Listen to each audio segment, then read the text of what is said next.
Oi, eu sou a Mona Lisa Perrone e esse é o Item Mais da CNN. Hoje os Estados Unidos enfrentam uma gigantesca adversária chamada China. É uma disputa política, é uma disputa tecnológica, é uma disputa comercial também, tudo junto e misturado. Você já parou para pensar no que estará fazendo daqui a 10 anos? Como vai ser a sua vida? Você já fez esses planos? Pensa em se aposentar, morar em outra cidade ou talvez se formar, conseguir um emprego estável, ter filhos? Pois é, pessoas fazem planos e países também. O plano da China para daqui a 10 anos é ser a maior economia do mundo. Essa previsão foi feita pelo Conselho de Estado chinês, mas os chineses não são os únicos. Isso também é previsto pelo Fundo Monetário Internacional, o FMI, por economistas e também pelo Conselho Empresarial Brasil-China. A gente não precisa fazer muitos cálculos para saber que a economia chinesa está crescendo há um tempão. Nos últimos 30 anos, o país subiu 9 posições na lista de maiores economias do mundo. A China é o país mais populoso do planeta, principal parceiro comercial de muitos países, incluindo o Brasil, e vem ampliando esse poder. Então, dá para perceber que essa ambição de se tornar a maior economia do planeta nos próximos 10 anos não é infundada, não. Para nos ajudar a descomplicar um pouquinho tudo isso e entender para onde caminha a nossa relação com a China, convidamos para essa primeira parte do episódio de hoje a Derla Cardoso, editora de internacional da CNN. Bem-vinda, Derla, ao Item Mais, primeira vez, né? É, primeira vez. Obrigada, viu? Obrigada a você. Vamos começar o nosso papo colocando todo mundo aí no mesmo ponto de partida para essa conversa. Então vamos lá. Ser a maior economia do mundo não é só estar em primeiro lugar numa lista, né? Envolve uma série de fatores. Não se limita ao poder econômico. A China tem trabalhado, então, nessa expansão de poder para além da economia? Na minha cabeça vieram várias questões, vários tópicos, mas quero ouvir isso da sua voz. Tem trabalhado, Mona Lisa, mas eu ainda diria aos poucos, para além da economia, no sentido que a gente está falando. Vou dar primeiro um exemplo prático do que o governo chinês tem feito e que o público comum, eles não percebem, mas o governo chinês tem colocado as estatais de imprensa para trabalharem, principalmente aqui nas Américas, para trabalharem a divulgação da cultura chinesa e do que é a China, é claro, nos aspectos do que eles querem vender. Um exemplo prático, agora eles lançaram um Instagram, 1 minuto para a China, 5 coisas que você precisa saber sobre a China hoje, e lá eles divulgam uma série de notícias, pequenas notícias, curiosidades sobre a China, questões de cultura, hoje é o dia da lanterna, por exemplo, para que as pessoas vão aos poucos tendo um contato com o que é a China, com o que eles querem que o Ocidente saiba sobre a China. E isso tem sido feito paulatinamente nos últimos anos, mas ainda em passos muito pequenos. O que eles têm feito muito é investir nessa questão da geopolítica mesmo, da influência política, com o financiamento e o empréstimo de montantes de dinheiro aí de bilhões de dólares para que países que não conseguem financiamento, por exemplo, com o FMI, com o Banco Mundial, por uma série de fatores, série de requisitos que essas instituições tradicionais elas pedem, às vezes respeito à democracia, aos direitos humanos, a China vem tomando o lugar dessas instituições, emprestando dinheiro para países, às vezes, com regimes considerados autoritários, para que eles possam financiar suas obras de infraestrutura. E com isso, o governo chinês ele tem ganhado mais apoio político. Isso tanto na Ásia Central, na África, a China tem feito muito isso. Então, eles têm partido muito para esse apoio econômico, é o que a gente chama nas relações internacionais de geoeconomia, uma estratégia geoeconômica. Eles vêm com aportes de dinheiro, financiamento, contratos que têm algumas cláusulas mais fáceis para o pagamento do que as instituições tradicionais, e assim eles vêm agregando apoio e fazendo novos amigos nesse vácuo que tem sido deixado por essas instituições tradicionais. A gente tem falado muito aqui na CNN, não só no podcast, sobre a supremacia chinesa em relação à tecnologia 5G. E a briga, olhando aí para essa dominação geopolítica entre a China e os Estados Unidos, né? Muito se especula sobre a real intenção chinesa em, de fato, oferecer essa infraestrutura, que teria ali um perigo por causa de um vazamento de informações, mas em tecnologia a China tem dado olé e os Estados Unidos estão preocupados e ameaçando frequentemente. Por causa dessa questão da tecnologia 5G, a gente tem olhado demais para a supremacia chinesa, que pelo menos é o que eles vendem para o mundo, né, dela? Pois é, isso mesmo. Aquela China, Mona Lisa, dos produtos piratas, dos produtos copiados que quebravam facilmente, essa já não é a China de hoje. O país tem investido pesado em tecnologia, em nanotecnologia, em todos os tipos de inteligência artificial para que eles possam conseguir a autonomia realmente tecnológica. E é o que acontece hoje no 5G. A China realmente ela tem uma rede de 5G que ela só compete com uma empresa europeia, se a gente for falar nessa questão de nível de competição. Então, os Estados Unidos, eles têm essa questão da segurança nacional, eles querem sim evitar que colocar toda a rede deles, toda a capacidade de transmissão de informação nas mãos dos chineses, justamente para evitar qualquer ameaça, qualquer roubo de dados. Essa questão da segurança da informação, ela tem ficado cada vez como o principal tópico das discussões de segurança nacional. E por isso os Estados Unidos vêm pressionando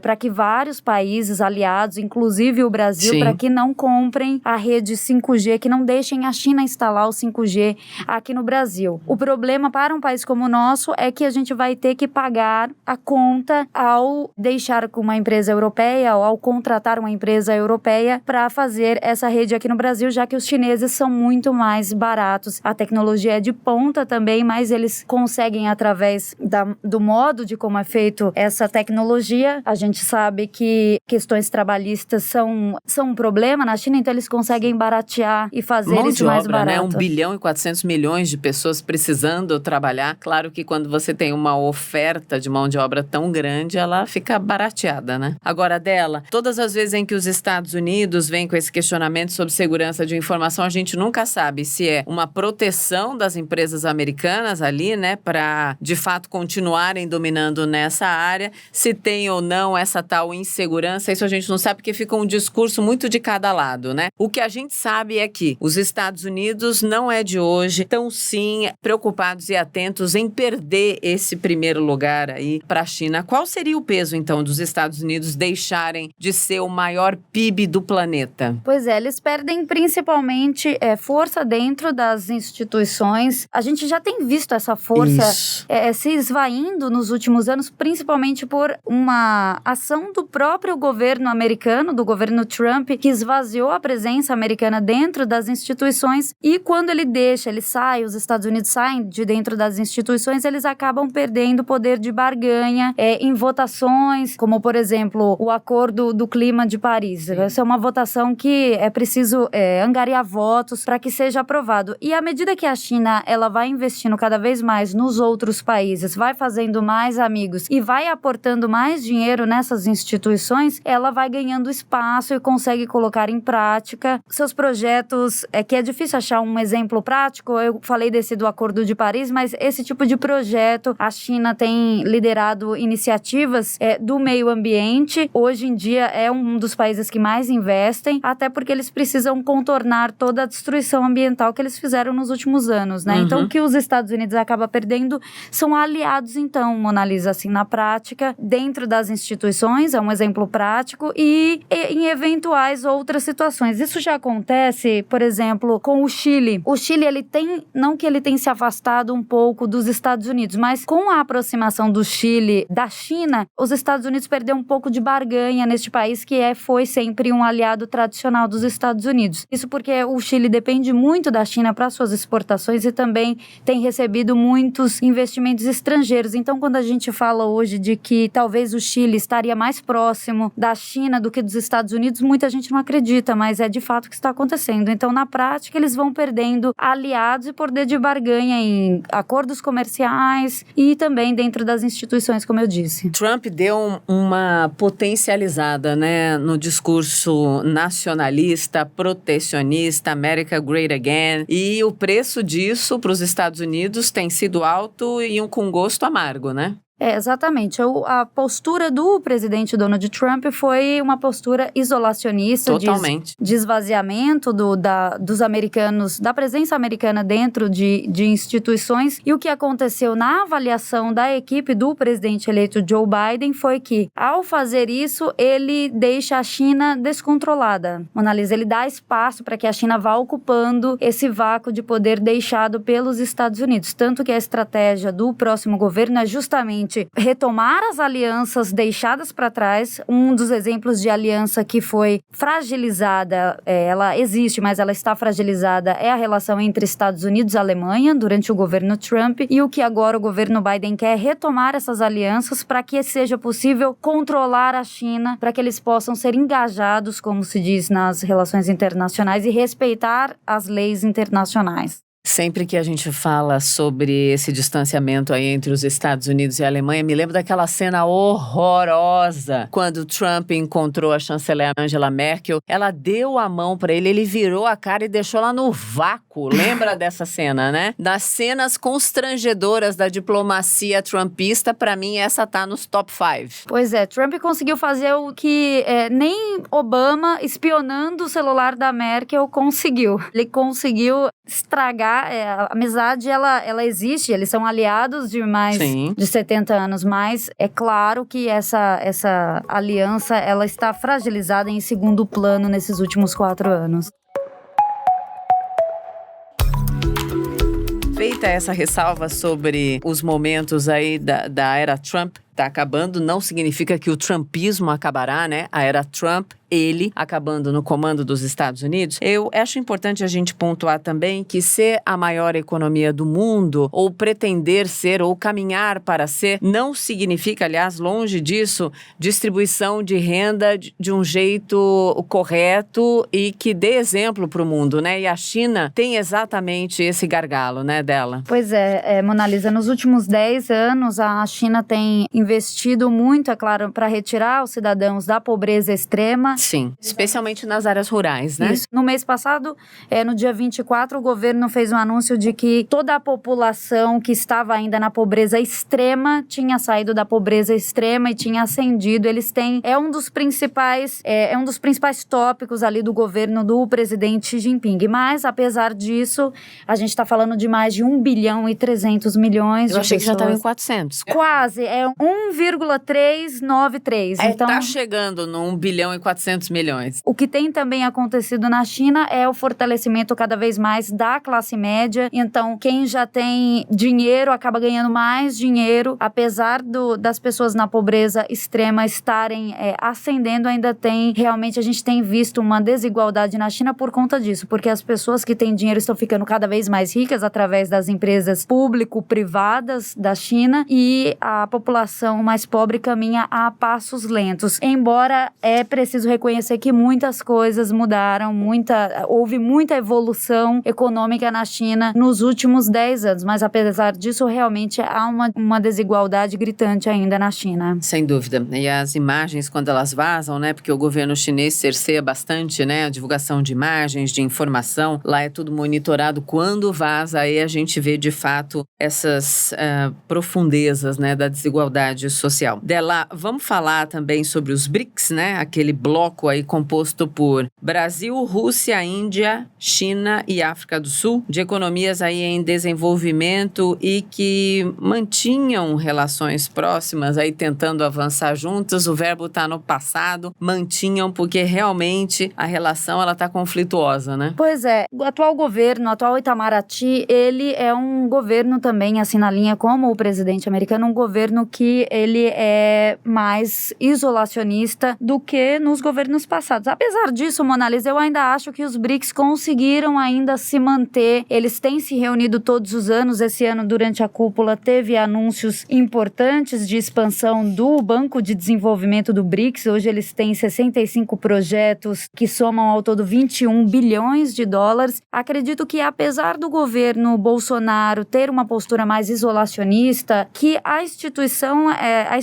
BRICS, né, o grupo BRICS, eles têm superado um pouco isso à medida que eles continuam a se reunir e continuam a tocar projetos juntos. Mas em um Itamaraty com uma postura diferente, a gente já poderia ter visto, é claro, mais avanços ainda nesse grupo, que muita gente apostava que ia acabar pouco depois da nomeação, da criação dessa nomenclatura, mas que tem se reunido e reúne personagens importantes. A China e a Rússia sentarem na mesma mesa com o Brasil é algo realmente bastante relevante e que tem avançado nos últimos anos. Eu acho que, apesar do governo Bolsonaro ter, então, essa característica mais isolacionista, eu acho que o grupo até tem caminhado melhor do que os analistas previam anteriormente. Sem futurologia, será que o bloco se fortalece na próxima década? Porque esse é o desafio, né? Pois é, vai depender dos próximos governos brasileiros. Se a postura será mais ativa ou se a postura será mais de apenas manter a agenda, deixar o bloco ali existindo, ou se haverá posturas mais de negociadores mais ativos, enfim, para mais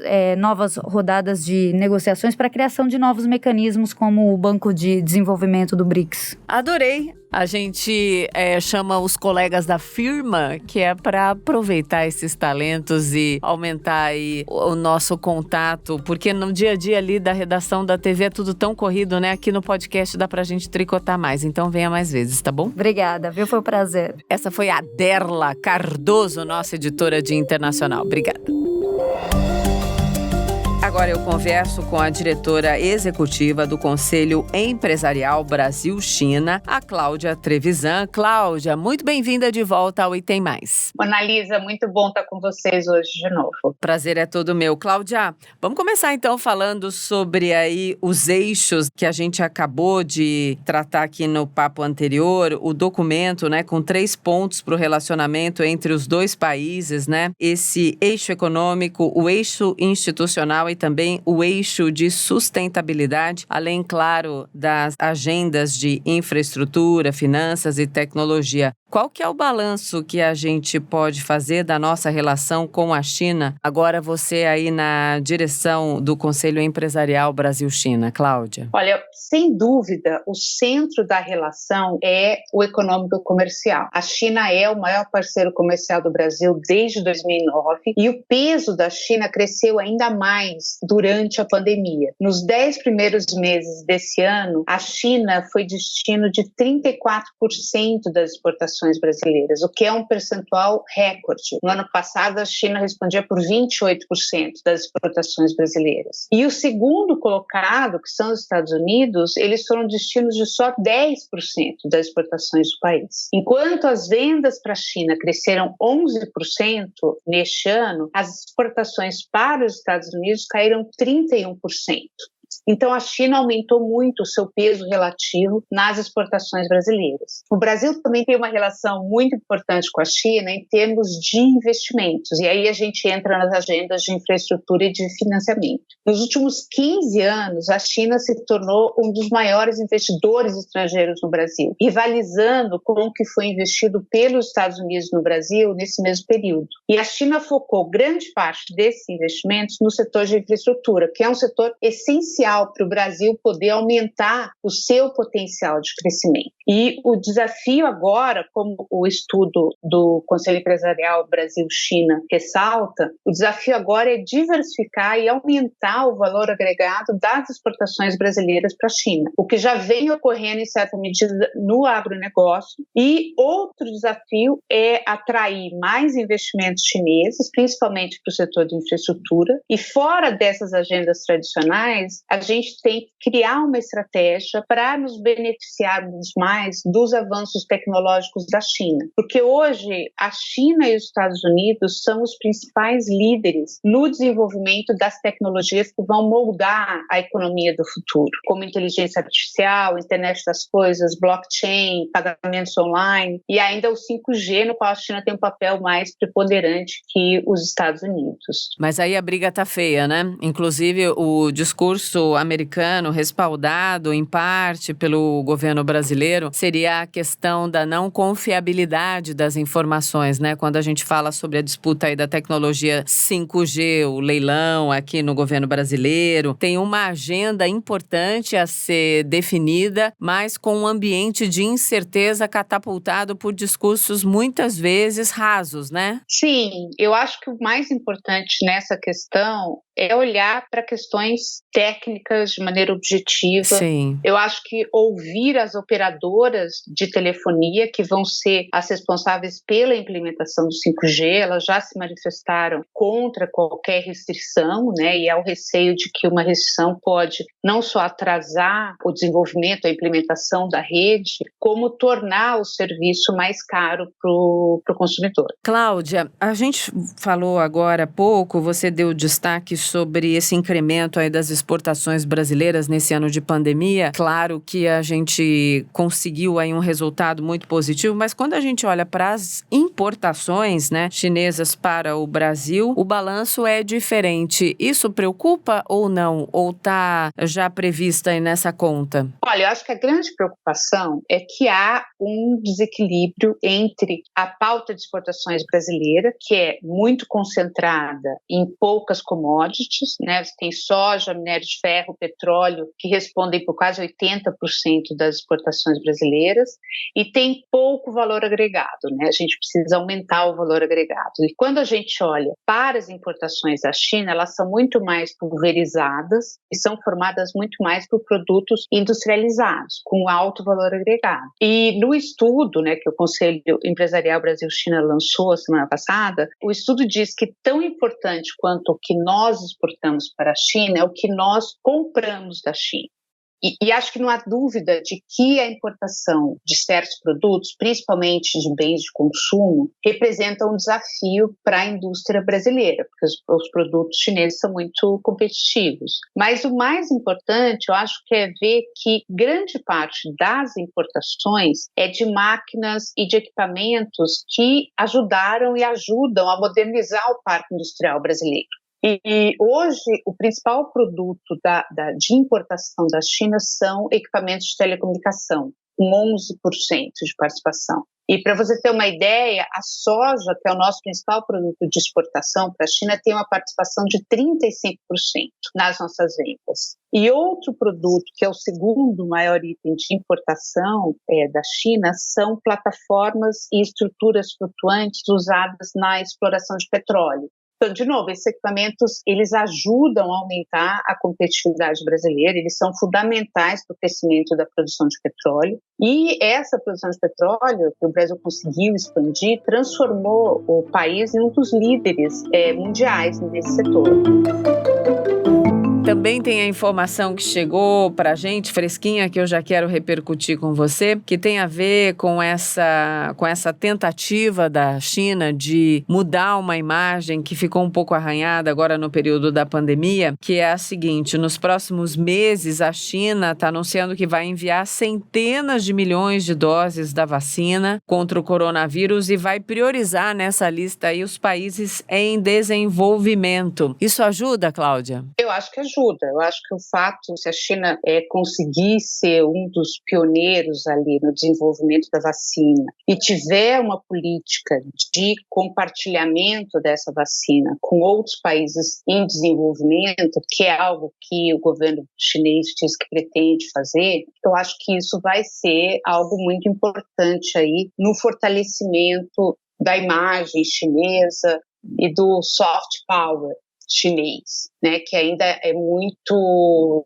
débil se a gente comparar com o soft power americano, por exemplo. Você acha que a gente vai ver um resultado dessas iniciativas mais positivos para a imagem geral do planeta em relação à China? Olha, eu acredito que se a China desenvolver uma vacina que seja bem sucedida e se a China tiver uma política também bem sucedida de compartilhamento dessa vacina com outros países em desenvolvimento e for um ator importante aí na distribuição, no licenciamento de produção dessa vacina, eu acho que isso vai ter sim um impacto positivo na imagem da China. Tem que ter transparência, né? Então, acho que a questão da transparência aí, que acho que foi o problema, eu acho que ela surgiu no início da pandemia, né, quando a China demorou para notificar as autoridades, notificar a Organização Mundial de Saúde, a reconhecer que tinha um problema sanitário grave ali na China. Mas eu acho que desde então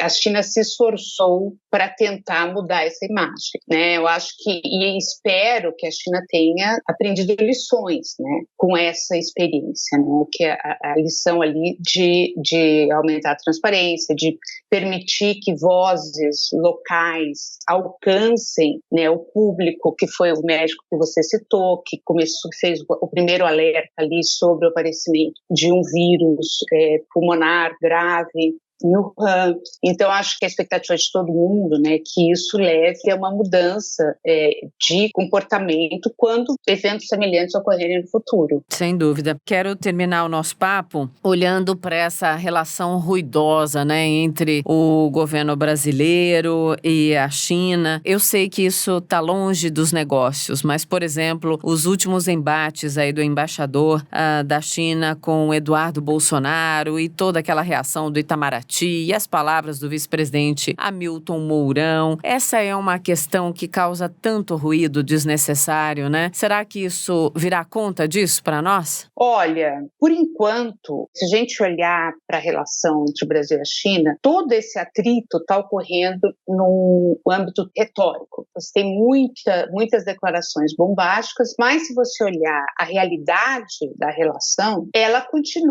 não só continua nos trilhos, como está ganhando velocidade, né? Então, há ali mesmo com o alinhamento que houve, né, entre o governo brasileiro e o governo americano, principalmente nos meses anteriores à eleição nos Estados Unidos, né, que houve um acirramento ali da retórica americana anti-China, o que aconteceu na prática foi o aumento das exportações brasileiras para a China. Então, eu acho que até agora não vimos nenhum impacto concreto dessa estridência ali que nós estamos vendo. É ruído de rede social, ponto, graças a Deus, né?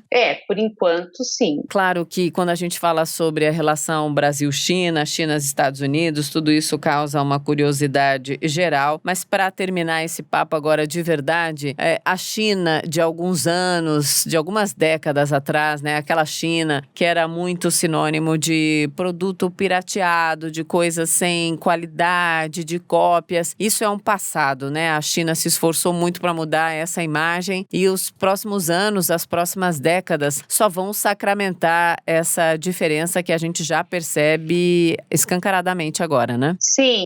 A China, eu acho que a China é um país enorme, né? Tem uma economia enorme e acaba, quando eu morei lá, eu até escrevi isso, assim, você tem a sensação de que você vive em tempos históricos distintos ao mesmo tempo, né? Então, eu morava em Pequim, quando eu ia para a zona rural chinesa, eu tinha a sensação que eu estava voltando um século atrás, né? Então, acho que a economia da China ainda tem aspectos dessa economia mais antiga ali, mas cada vez mais ela é marcada pela inovação, né? Acho que há uma determinação ali do governo de investir em inovação, há uma consciência de que esse é o caminho que vai permitir que a China continue a crescer, né? A China ela esgotou muitos dos fatores, né, dos vetores que impulsionavam o crescimento dela no passado e ela precisa encontrar novos motores de crescimento. E a inovação é vista como o principal motor, né? E eles ainda têm muita coisa a avançar, eles têm uma grande deficiência na produção de um componente que é crucial nessa nova economia, que são os semicondutores, os chips, aqueles chips pequenininhos. A China depende muito de importação desses chips, principalmente dos Estados Unidos. Então, ela ainda tem uma vulnerabilidade tecnológica, mas ela conseguiu avançar num tempo muito curto em áreas tecnológicas que são fundamentais para a economia do futuro. Adoro conversar com você. Muito obrigada por mais esse papo. Venha mais. Obrigada, Cláudia. Irei, Mona Lisa. Obrigada a você. Um abraço. É isso, quinta-feira, amanhã, para fechar a semana, a gente continua de olho nas notícias do Brasil e do mundo. O que é importante, você tenha certeza de que vai ouvir e entender aqui. Isso, a gente se ouve mais amanhã, então, até!